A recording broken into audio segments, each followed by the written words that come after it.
Hi friends, మీకు అందరికీ మా నాన్న గురించి చెప్పాలనిపిస్తుంది. అందరు కూడా వాళ్ళ నాన్న గురించి బాగా గొప్పగా చెప్తుంటే, మా నాన్న కూడా చాలా గొప్పగా మమ్మల్ని సాకాడు.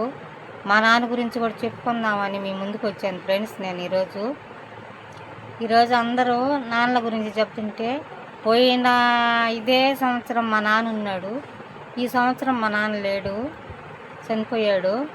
మా నాన్న గురించి కూడా చెప్పుకోవాలని నా మనసులో పద్ధతి నుంచి ఉంది. అందుకని మీ అందరితో పంచుకుందామని నేను అనుకుంటున్నాను ఫ్రెండ్స్. మా నాన్న, మేము 5 మంది పిల్లలమి. 5 మందిమి, 3 ఆడపిల్లకాయలు, 2 మగపిల్లకాయలు.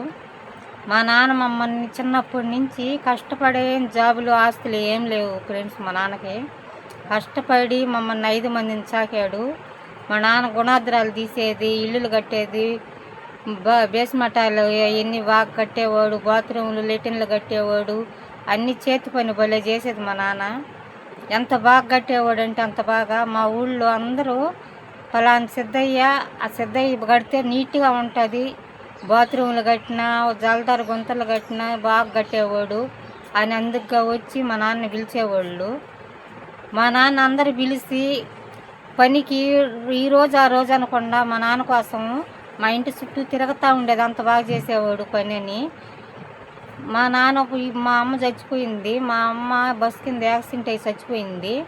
మా అమ్మ చచ్చిపోయిన తర్వాత మా నాన్నకి పక్షవాతం వచ్చేసింది.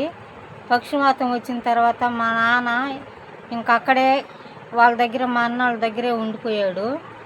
మేమెవరు ఇక్కడ తీసుకొచ్చి చూసే అంత లేదు మాకు. అక్కడే ఉన్నాడు.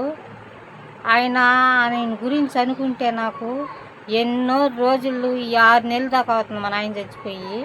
ఆయన గురించి అనుకుంటే నాకు నిద్ర రాదు. ఒక్కోసారి తెల్లారిపోద్ది. మా నాన్న మమ్మల్ని ఎంత బాగా చూశాడు. ఒక చేతుల కష్టంతో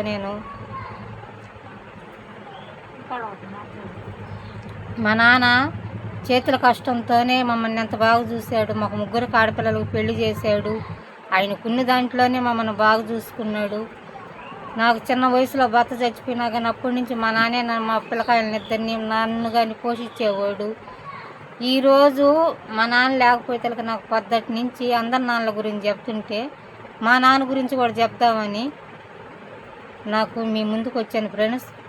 మీరందరూ నా వీడియో కానీ నచ్చితే మీకు అందరికీ సబ్స్క్రైబ్ చేసుకోండి, లైకులు కొట్టండి, కామెంట్లు పెట్టండి. ఈరోజు మా నాన్న వీడియోతో